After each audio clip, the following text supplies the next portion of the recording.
G'day, Keithy here. Thanks for joining me. So I got the earphones in today. I got to be a little bit quiet because I am actually in the hospital here in Townsville. Give you a bit of insight onto what's going on up top here. So I got taken into the hospital probably a few weeks before you've seen this, and even now I might be in surgery by the time you're actually watching this. So what's actually happened? After many scans, I ended up having an MRI scan and multiple CT scans to try and find what's going on. Now it turns out I've got an absolutely massive tumour up here on the left side of my head, and it's a little bit hard to fathom, but when I say absolutely massive, it is absolutely massive. It's actually taking up about 2/3 of the left side of my head. To give you an example, the size of it is actually bigger than this apple here. So it's something that I didn't know was up there. And now obviously I do after having many scans and whatnot, and I've already been in the hospital for nearly a week. I'm going to be in here for a number of weeks yet. From when you see this, obviously having surgery, I'll probably go to ICU and get even more, but luckily they're looking after me here. So what's going on? I can't quite remember the exact name of the tumour that's up in here, but it is on my brain.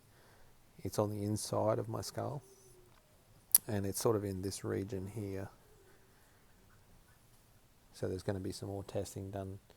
They actually have to take quite a lot of samples to test it for all of the bad stuff, the cancers and things like that, before they take it out to decide on the way that they're going to treat it, whether I'm going to end up needing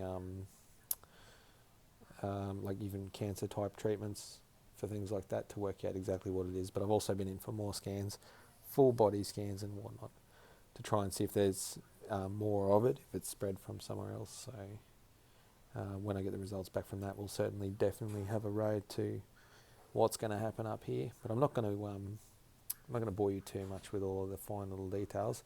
Just thought I'd let you know what's going on and the capacity that's going on. So this thing has pulled me up. It stopped me in my tracks, and when you think of that as bigger than this apple here, it's half decent in size. It's actually bigger than a cricket ball, the size of this thing in my head. It's about 70 millimetres, and it's huge. It's massive. The only way to actually fathom how big it really is to look at the scans. It's just unbelievable that it can fit in there and I can still function as a human. And given that if it was any closer to this little sort of gear that's going along between the left and right centre of the brain, it would actually squash it to the point where my functions wouldn't work, and I would be probably a vegetable. So I got pretty lucky there. Yeah, definitely let me know if you've gone through something like this yourself. It'd be great to hear from other people who have experienced this kind of thing, and I'll try and give you guys a bit of feedback as well as things go along. Take care.